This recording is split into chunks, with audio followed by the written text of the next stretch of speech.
So here's how we can send a text message at a certain time on iPhone.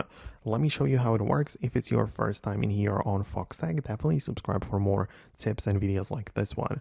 So the way to set it up would be by using the Siri Shortcuts app, because what you have the ability to do is to set up first of all, a shortcut. So you tap on the plus and choose a shortcut which is going to be of sending message. So you can send the text message, you type that in and choose a recipient from your contacts, right? So you can save that shortcut, whatever, but then when you want this to happen automatically, you move over from the shortcut section to the automations, and in there you set up a new automation which is going to be triggered by any of these things. So for example, the alarm or time of the day, airplane mode, opening of apps, battery level, whatever.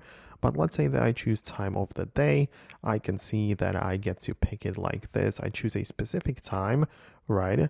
Then I can choose it monthly and choose a specific day, right? So I can choose it, for example, 2 weeks from now or whenever I want. Obviously, there is going to be repeating, but then I can turn it off. But the starting is going to be at a specific date, which I choose, right? And also a specific time. So I can run it like that and decided that at this time specifically, this send message shortcut is going to be run. So I set up an automation at a specific time and a date, and at that point this shortcut is going to run. So and at this time the send message is going to be run and message will be sent. So that's how you can schedule it at a specifically certain time, right? It's something that you can most definitely do. Just don't forget to turn off the repeating because it's turned on by default. But for now, that's it. Hit the thumbs up if you found this video helpful, and I'm gonna catch you later in the future uploads.